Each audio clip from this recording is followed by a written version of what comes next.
అస్సలాము అలైకుం వరహ్మతుల్లాహి వబరకాతు. సోదరులారా, సోదరిమణులారా, ప్రవక్త సల్లల్లాహు అలైహి వసల్లం వారు ఇస్తగ్ఫార్ గురించి మనకు ఎంతో తాకీదు చేశాడు. ప్రవక్త సల్లల్లాహు అలైహి వసల్లం వారు స్వయంగా రోజుకు 70 సార్లు, మరొక హదీస్లో రోజుకు 100 సార్లు ఇస్తగ్ఫార్ చేసేవాడు. ఒక హదీస్లో రసూలుల్లాహి సల్లల్లాహు అలైహి వసల్లం ఇలా తెలిపాడు, ఎవడు ఎక్కువ ఇస్తగ్ఫార్ చేస్తాడో అల్లాహ్ అతనికి ప్రతి కష్టంలో నుంచి బయటపడే మార్గాన్ని కల్పిస్తాడు, ప్రతి దుఃఖం నుండి విముక్తి కల్పిస్తాడు, అతనికి ఊహించని చోటు నుండి జీవనోపాధి ప్రసాదిస్తాడు.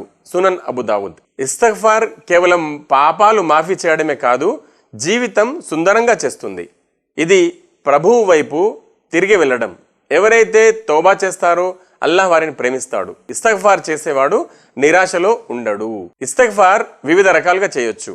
వాటి కలిమాలు ప్రవక్త సల్లల్లాహు అలైహి వసల్లం వారు మనకు నేర్పించారు. అస్తగ్ఫిరుల్లాహ్ అల్లదీ లా ఇలాహ ఇల్లా హువల్ హయ్యుల్ ఖయ్యూమ్ వ అతూబు ఇలైహి.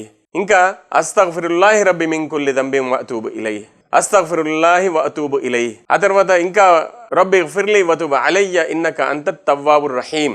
ఇలా కూడా నబీ సల్లల్లాహు అలైహి వసల్లం అస్తగ్ఫార్ నేర్పించారు. అది కాకుండా ప్రతి నమాజ్ తర్వాత సలాం తింపిన తర్వాత 3 సార్లు అస్తగ్ఫిరుల్లాహ్ అస్తగ్ఫిరుల్లాహ్ అస్తగ్ఫిరుల్లాహ్ అని చదువుతాము. సయ్యదుల్ ఇస్తగ్ఫార్ అన్నిటికంటే గొప్ప ఇస్తగ్ఫార్. సయ్యదుల్ ఇస్తగ్ఫార్ అని అంటే ఈ ఇస్తగ్ఫార్ ఎన్నైతే ఉన్నాయో వాటన్నింటికి సర్దార్ వంటిది అనమాట. ఈ ఇస్తగ్ఫార్ ఎవరైతే చేస్తారో నబీ సల్లల్లాహు అలైహి వసల్లం తెలిపినట్లు ఉదయం ఈ సయ్యదుల్ ఇస్తగ్ఫార్ చదివితే సాయంత్రం లోపు చనిపోతే అతనిని అల్లాహ్ సుబ్హానహు వ తఆలా స్వర్గంలో ప్రవేశింపజేస్తాడు. మరియు సాయంత్రం చదివితే ఉదయం లోపు చనిపోతే అతన్ని అల్లాహ్ సుబ్హానహు వ తఆలా స్వర్గంలో ప్రవేశింపజేస్తాడు. అదేంటంటే అల్లాహుమ్మ అంత రబ్బీ లా ఇలాహ ఇల్లా అంత్ ఖలక్తనీ వ అనా అబ్దుక్ వ అనా అలా అహదిక్ వ వఅదిక మస్తతఅత్ అఊదు బిక మిన్ షర్రి మా సనఅత్ అబూఉ లక బినిఅమతిక అలై వ అబూఉ బిదంబి ఫగ్ఫిర్లీ ఫఇన్నహు లా యగ్ఫిరు దునూబ ఇల్లా అంత్. మనము ఎక్కువ ఇస్తగ్ఫార్ చేస్తూ ఉండాలి.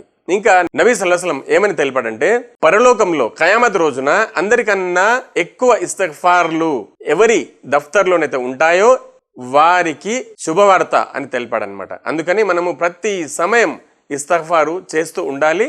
నడుస్తూ, కూర్చున్నప్పుడు, పనిచేసినప్పుడు, మరియు ఎప్పుడు సమయం దొరికినా కానీ ఇస్తగ్ఫార్ చేస్తూ ఉండాలి. అల్లాహ్ మనందరి తప్పులను క్షమించుగాక మరియు ఎక్కువ ఇస్తగ్ఫార్ చేసే భాగ్యం ప్రసాదించుగాక.